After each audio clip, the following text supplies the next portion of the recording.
কোচ ৰাজবংশী ছাত্ৰ সন্থাৰ প্ৰতিষ্ঠা দিৱস উদযাপন গুৱাহাটী শিল্পগ্ৰামত অনুষ্ঠিত হয় ৩৪ সংখ্যক প্ৰতিষ্ঠা দিৱস।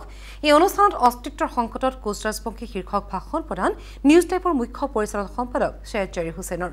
জনগোষ্ঠীসমূহৰ সমস্যা সমাধানৰ পোষকতা কৰি আহিছে বৰ্তমানৰ চৰকাৰে আৰু এই ক্ষেত্ৰত আন্তৰিকতা প্ৰদৰ্শন কৰিছে মুখ্যমন্ত্ৰীয়ে। সংগঠনসমূহৰ নেতৃত্বই আলোচনা কৰি সমাধানৰ পথ মুকলি কৰিব পাৰি বুলি মন্তব্য সৈয়দ জাৰিৰ হুছেইনৰ।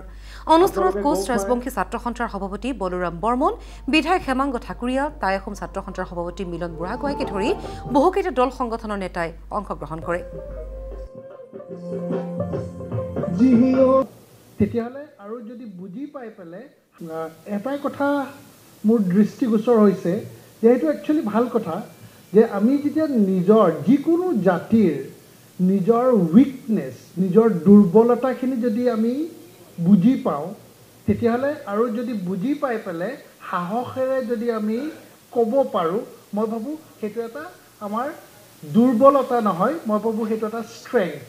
এতিয়া দুগৰাকী বক্তাৰ কথা মই শুনিলোঁ, এগৰাকী দীপেন ৰায় আৰু হেমাংগ ঠাকুৰীয়া, সন্মানীয় বিধায়ক হেমাংগ ঠাকুৰীয়া, দুয়োগৰাকীয়ে এই জনগোষ্ঠীটোৰ প্ৰতিনিধি আৰু দুয়োগৰাকীয়ে এটা কথা উল্লেখ কৰি আহিছে যে আমাৰ জনগোষ্ঠীটো বিভক্ত, আমাৰ জনগোষ্ঠীটোৰ মাজত ক'ৰবাত নহয় ক'ৰবাত কেইবাটাও ভাগত বিভক্ত, যাৰ কাৰণে হয়তো আমাৰ কিছুমান যি দাবী, আমাৰ অধিকাৰ, সেইবিলাক আমি আদায় কৰাৰ ক্ষেত্ৰত হয়তো ক'ৰবাত সফল হ'ব পৰা নাই।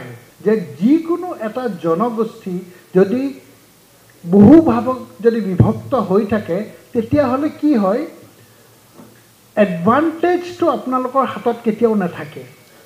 সেই এডভান্টেজটো চৰকাৰৰ পক্ষৰ ফালৰ পৰাই হওক, ৰাজনৈতিক দলৰ ফালৰ পৰাই হওক, সেই ক'ৰবাত নহয় ক'ৰবাত এই যোনটো ব্ৰিটিছে কৰি যোৱা ডিভাইড এণ্ড ৰুল পলিচি, যাক আমি বুলি কওঁ, সদায় সেইটোত এডভান্টেজ ল'বলৈ চেষ্টা কৰে।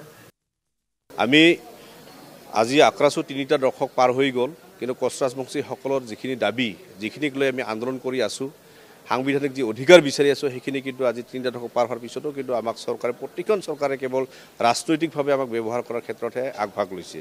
তো তেনে ক্ষেত্ৰত এইবাৰ আমি আমাৰ আৰু বিশেষকৈ কোচ ৰাজবংশী সমাজক ৰাজনৈতিক পাকচক্ৰত পেলাই আজি আমাৰ মাজত ভালেকেইটা ভাগত বিভক্ত হৈছে।